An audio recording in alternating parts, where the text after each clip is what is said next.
Sugar பரம்பரை நோயா இல்லையா? லைஃப் லாங் உங்களுக்கு சுகர் வராமல் இருக்கிறதுக்கு என்ன பண்ணணும்? இப்போ நான் சொல்ல போகிற 5 விஷயங்களை ஃபாலோ பண்ணுங்க. வெங்காயம் சாப்பிட்றதுனால சுகர் குறையுன்னு சொல்றாங்க, இது உண்மையா? என்னங்க எனக்கு ஒண்ணுமே புரியல. இந்தியாவில் 130 கோடி மக்கள் தொகையில 1,27,000 பேர் செத்துக்கிட்டு இருக்காங்க. இது எதனால தெரியுமா? உங்களுக்கு சுகர் இருந்தாலோ உங்க ஃபேமிலியில உள்ளவங்களுக்கு சுகர் இருந்தாலோ இப்போ நான் சொல்ல போற 5 விஷயங்களை உங்க சாப்பாட்டில் சேர்த்துக்கிட்டாலே உங்களுக்கு 100% உங்க பிளட் சுகர் உங்க கண்ட்ரோலுக்கு வந்துடும். ரொம்ப ப்ராக்டிக்கலாகவும் சிம்பிளாகவும் இன்ட்ரெஸ்டிங்காகவும் இந்த வீடியோ இருக்க போது. ஸோ வீடியோவை ஸ்கிப் பண்ணாமல் பாருங்க. ஃபர்ஸ்ட், டயாபெட்டிக்னா என்ன? அது ஏன் நம்ம உடம்புல வருது? நம்ம எந்த ஒரு சாப்பாடு சாப்பிட்டாலும் அது நம்ம உடம்புக்குள்ளே போகும்போது குளுக்கோஸாக கன்வெர்ட் ஆகுது. அந்த குளுக்கோஸ் செல்லாக மாறுறதுக்கு நம்ம உடம்புல ஒரு ஹார்மோன் தேவைப்படுது. அந்த ஹார்மோன் தான் இன்சுலின். ஒரு கதவை திறக்கிறதுக்கு எப்படி ஒரு சாவியை யூஸ் பண்ணுறோமோ அது மாதிரி இந்த குளுக்கோஸை செல்லாக மாற்றுறதுக்கு ஒரு சாவி தான் இன்சுலின். இந்த இன்சுலின் வந்து குளுக்கோஸை செல்லுக்கு அனுப்புது. செல்லு அந்த குளுக்கோஸை எடுத்து வச்சுக்கிட்டு எனர்ஜியை நம்ம உடம்புக்கு ப்ரொடியூஸ் பண்ணுது. நம்ம உடம்புல சுகர் தேவையான அளவு இருக்கணும். ஆனால் எவ்வளவு தேவைங்கிறது அதை விட தேவை. ஒரு நாளைக்கு 100 மில்லிகிராம் சுகர் இருந்தே ஆகணும். இந்த 100 மில்லிகிராம் சுகர் 200 மாறும்போது நம்ம உடம்பு என்ன சொல்லும் தெரியுமா? நான் பார்த்துக்கிறேன், எந்த பிரச்சனையும் இல்லை, இதை நான் ஹேண்டில் பண்ணிக்கிறேன் அப்படின்னு சொல்லும். ஆனால் இந்த 200 ரீடிங் 300 போகும்போது இது என்னால் பார்க்க முடியாது அப்படின்னு நம்ம பாடி பின்வாங்க ஆரம்பிச்சிடும். அப்போ தான் உங்கள் உடம்புல பாதிப்பு ஏற்பட ஆரம்பிக்குது. நீங்கள் அந்த டைம் டாக்டர் பார்க்க போகும்போது டாக்டர் என்ன சொல்வார் தெரியுமா? உங்களுக்கு டயாபெட்டிக் வந்துருச்சுன்னு சொல்லுவார். நம்ம உடம்பு ஏன் அதை ஹேண்டில் பண்ணலன்னு தெரியுமா? நம்ம உடம்புக்கு என்ன பிரச்சனைன்னு சொல்கிறேன் கேளுங்க.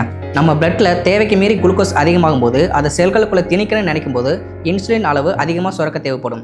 ஒரு குறிப்பிட்ட டயத்துக்கு அப்புறம் செல்களே அந்த குளுக்கோஸை ஏற்றுக்கணும்னு நினச்சாலும் இன்சுலினோட அளவு தடைப்பட்டு போயிடும். ஃபார் எக்ஸாம்பிள், நீங்கள் ஒரு சென்னை மெட்ரோ ரயில்வே ஸ்டேஷனுக்கு போகிறீங்க. அங்கே ட்ரெயின் ஃபுல்லாக ஆளுங்க நிறைஞ்சிருக்காங்க. அதையும் மீறி நீங்கள் ஆளுங்க ஏற நினச்சா என்ன ஆகும்? உள்ளே இருக்கிறவங்க எவ்வளோ அட்ஜஸ்ட் பண்ணுவாங்க? அதே மாதிரி தான் இங்கேயும் நடக்குது. இன்சுலின் ட்ரை தான் பண்ணுது செல்களுக்குள்ள குளுக்கோஸை செலுத்தணும்னு. பட் செல்களே குளுக்கோஸ் ஏற்றுக்குன்னு நினச்சாலும் இன்சுலினோட அளவு தடைப்பட்டு போயிடும். இந்த நேரத்தில் என்ன நடக்குதுன்னா, குளுக்கோஸை விட செல்ஸ் தான் அதிகமாக இருக்குது. அதனால செல்ஸ் குளுக்கோஸை ஏற்றுக்க முடியாத போகிறதுனால குளுக்கோஸ் பிளட்லேயே தங்க ஆரம்பிச்சிடுது. இதனால் உங்கள் உடம்புல இன்னும் பாதிப்பு அதிகமாகுது.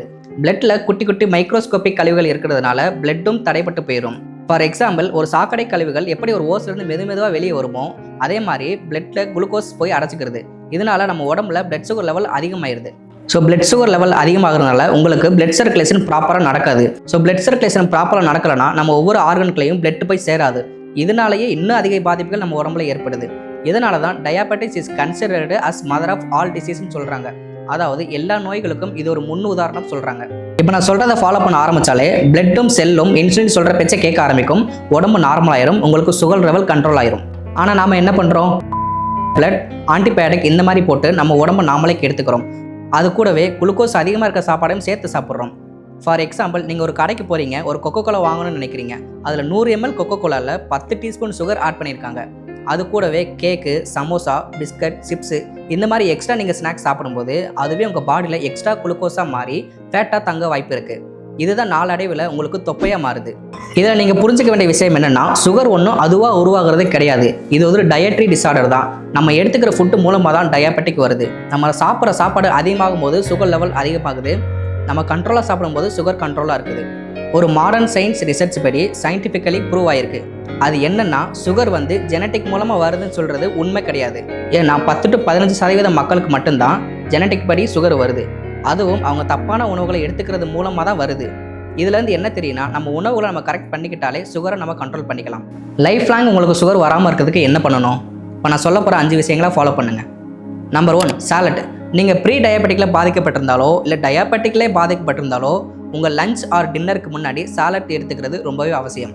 ஏன் அப்படி சொல்கிறேன்னா, சுகர் இருக்கிறவங்களுக்கு அதிகமாக பசிக்க ஆரம்பிக்கும். ஸோ அவங்க சாப்பாட்டுக்கு முன்னாடி சாலட் எடுத்துக்கிறது மூலமாக அவங்க அதிக நேரம் பசியை தவிர்க்கலாம். சுகர்னு வந்துட்டாலே நமக்கு ஓவராக பசி எடுக்க ஆரம்பிக்கும். அதனால தான் சாப்பாட்டுக்கு முன்னாடி சாலட் சாப்பிட சொல்கிறேன்.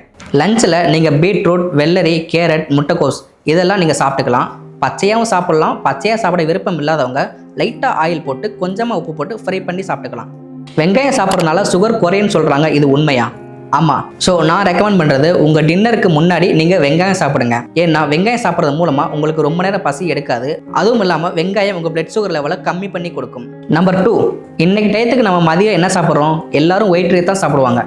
ஆனால் சுகர் கண்ட்ரோல் ஆகுறதுக்கு பார்லே சாப்பிட்டா நம்ம காலையில், மதியானம், நைட்டு 3 வேளையும் ஒயிட் ரைஸ் தான் சாப்பிட்றோம். இந்த ஒயிட் ரைஸ் 95% உங்கள் பிளட் சுகர் லெவலை இன்க்ரீஸ் பண்ணி விட்டுரும். ஸோ ஒயிட் ரைஸுக்கு பதிலாக நீங்கள் பார்லே சாப்பிடலாம். அதாவது நம்ம பாசப்படி ஓட்ஸ். இந்த பார்லே, ஓட்ஸ் எல்லாம் நம்ம நாட்டோட முக்கியமான சாப்பாடு ஐட்டமாக இருந்துச்சு. அந்த காலத்தில் இதுதான் டயாபெட்டிக்கு நல்ல மருந்தாகவும் இருந்துச்சு. ஆனால் நம்ம இப்போ அதெல்லாம் மறந்தே போயிட்டோம். ஒரு ரிசர்ச் படி ஒரு டீமுக்கு பார்லே கொடுத்துருக்காங்க, இன்னொரு டீமுக்கு நார்மல் ஒயிட் ரைஸ் கொடுத்துருக்காங்க. பார்லே சாப்பிட்ட டீமுக்கு 65% சுகர் லெவல் குறைஞ்சிருக்கு. இதே நார்மல் ரைஸ் சாப்பிட்டவங்களுக்கு சுகர் லெவல் குறையவே இல்லை, இன்னும் கூட்டிகிட்டு தான் போயிருக்கு. நீங்கள் டெய்லி சாப்பாடு சாப்பிட்ற ஆளாக இருந்தால் இனிமேல் இந்த ஃபுட்டை ட்ரை பண்ணி பாருங்கள். சப்பாத்தி ரோட்டி சாப்பிட்றவங்கன்னா வித்தவுட் ஆயில் யூஸ் பண்ணுங்கள். இந்த பார்லே ஓட்ஸில் ஃபைபர் கண்டென்ட் அதிகமாக இருக்குது. ஸோ நீங்கள் பார்லே, ஓட்ஸ், ராகி இதெல்லாம் நீங்கள் ரெகுலராக சாப்பிடுங்க. நீங்களே உங்கள் ரிசல்ட்டை பார்த்து சந்தோஷமாகி இந்த வீடியோக்கில் உங்கள் டயாபெட்டிக் குறைஞ்சிருச்சுன்னு கமெண்ட் பண்ணுவீங்க. Number 3, fruits. டயாபெட்டிக் இருக்கிறவங்களுக்கு இந்த ஒரு டவுட் எப்போவுமே இருந்துகிட்டு இருக்கும். ஃப்ரூட்ஸ் சாப்பிட்லாமா வேண்டாமா? எந்த ஒரு ஒளிவு மறையுமே இல்லை, ஃப்ரூட்ஸ் கண்டிப்பாக சாப்பிட்லாம். ஃப்ரூட்ஸில் நேச்சுரலாகவே சுகர் கண்டென்ட் இருக்குது, ஆன்டி ஆக்சிடென்ட் அதிகமாக இருக்குது. நீங்கள் ஏதாவது ஒரு டைமில் ஏதாவது ஒரு சீசனல் ஃப்ரூட் சாப்பிட்டே ஆகணும். இதுதான் இன்சுலின் அளவை ரொட்டேஷன் பண்ணுது. ஆரஞ்சு, ஆப்பிள், பைனாப்பிள் இதெல்லாம் நீங்கள் நல்ல ஆப்ஷனாக எடுத்துக்கலாம். வாட்டர்மெலான், மேங்கோ இதெல்லாம் நீங்கள் கம்மியான குவான்டிட்டி எடுத்துக்கலாம். ஏன்னா இதில் சுகர் அதிகமாக இருக்கனால உங்களுக்கு சுகர் லெவலை இன்க்ரீஸ் பண்ணி கொடுத்துரும். இந்த பிளட் சுகரில் கவனிக்க வேண்டிய விஷயம் என்னென்னா, இப்போ நான் சொல்ல எல்லா ஃப்ரூட்ஸையும் நீங்கள் ஜூஸ் போட்டு குடிக்கிறத அவாய்ட் பண்ணுங்கள். இது எல்லாத்தையுமே முழுசாக கடித்து சாப்பிட ஆரம்பிங்க. அப்போ தான் ஃபைபர் கண்டென்ட் உங்களுக்கு முழுசாக கிடைக்கும். Number 4, healthy fat. ஃபேட்டை விட கார்போஹைட்ரேட்டில் சுகர் கண்டென்ட் அதிகமாக இருக்குது. ஆனால் ஃபேட்டில் சுகர் கண்டென்ட் ரொம்ப லோவாக தான் ரிலீஸ் ஆகும். இந்த இடத்துல நான் ஃபேட்டுன்னு எதை சொல்கிறேன்னா, நல்ல கொழுப்பு.